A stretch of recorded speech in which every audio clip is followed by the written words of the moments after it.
Bethany Baptist Church is looking to update its 15-plus-year-old audiovisual lighting system. And along the way, we learned that we had a number of acoustic issues with our sanctuary. Issues that really needed to be addressed before we considered investing in a brand new AVL system. After a fairly extensive evaluation and of qualifications of several AVL companies, Bethany Baptist Church chose AGI Professional located in Eugene, Oregon. This evening, we're fortunate to have the opportunity to meet with and talk with Steve Diamond, AGI Pro's acoustics expert, about our situation. Steve, welcome. Good to see you here. So first of all, before we get into a lot of things here, I'd like to just start out with, does our sanctuary that when you came to visit us back in, when was that, early July, did you find that our sanctuary had acoustics issues? And if so, can you kind of describe really the big main ones that you encountered? It certainly had acoustic issues, and particularly when you talk about contemporary music and contemporary instrumentation. The room was built back in the 70s. It has a 70s design.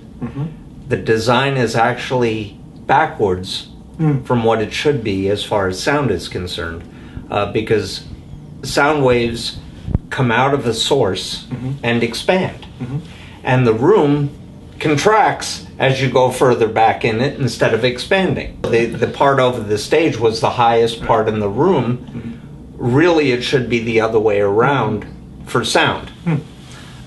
So we certainly have some acoustic issues right off the bat just because of that, particularly in the back of the balcony. Very strong, I'm going to use the term wave compression. What happens is, as the room decreases towards the back of the room, that wave bangs off the ceiling and collapses on itself. And that causes low frequency anomalies in the back of the room.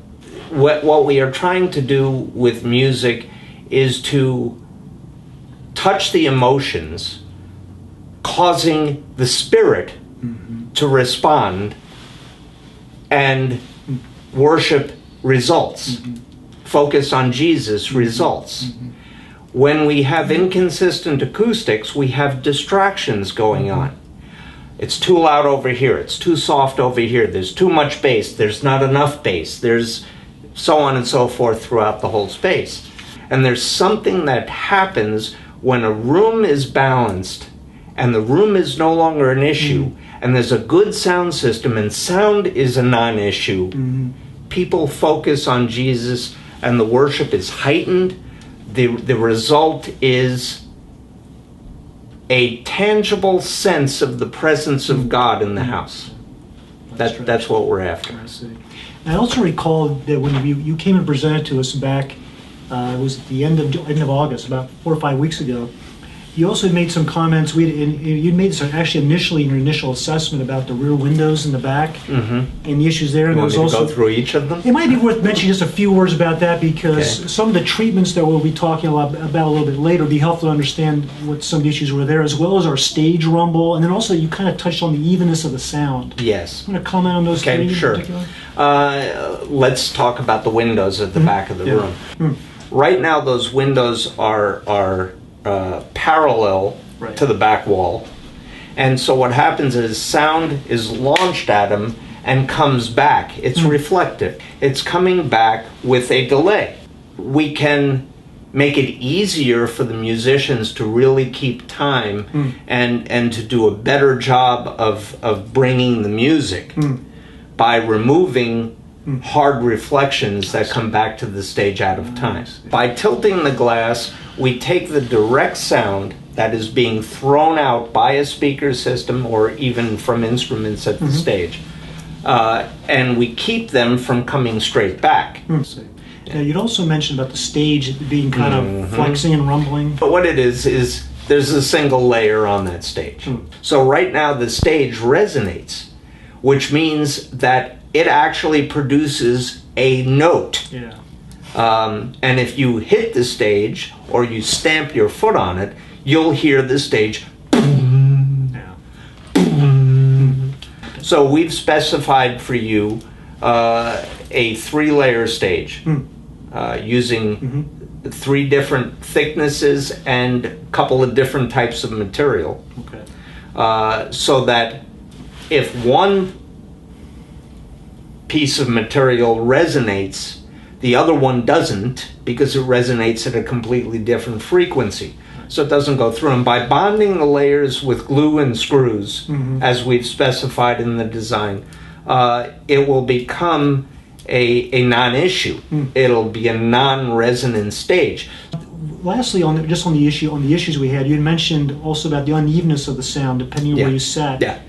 Any comments on? I mean, is that an issue in our current sanctuary, with given all these other factors? Yes, it is. Okay. All those reflections we're talking about, and the resonance is out of the corner.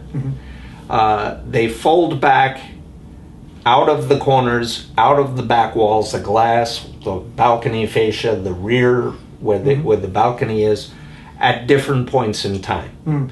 And when they fold back, at some seats they're going to cancel certain parts of the band, frequency band, and at other seats they'll accentuate. So what happens is you have a person sitting in one seat who says, man, why is it so it's always too loud for me. It hurts me because it feels like they're getting poked in the forehead because that part of the band is being accentuated and frequencies around it are being canceled. Interesting.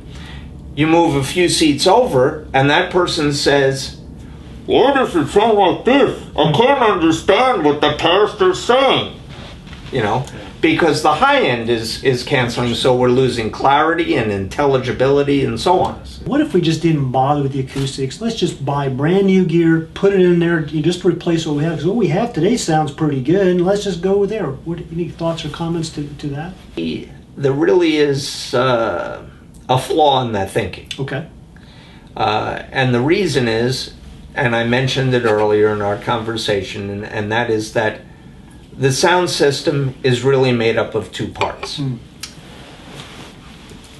Part number 1 is the gear. Part number 2 is the acoustic environment you put the gear in. No amount of money that you spend on electronics will fix an acoustic issue. And that's why the 2 have to be designed hand in glove and thought about hand in glove. They're part of the same system. Okay. What should they expect to hear differently in our sanctuary? Would you say? You'll have people who struggle with hearing aids, who have had trouble really enjoying both the worship experience as well as the preaching of the word, who will be able to turn off their hearing aids and hear better than they've ever heard. That's one result. That's an easy one. I can't tell you how many rooms we've done where people have come up to me afterwards and said, I could turn my hearing aid off and hear every word the pastor said. And that's a first in this room.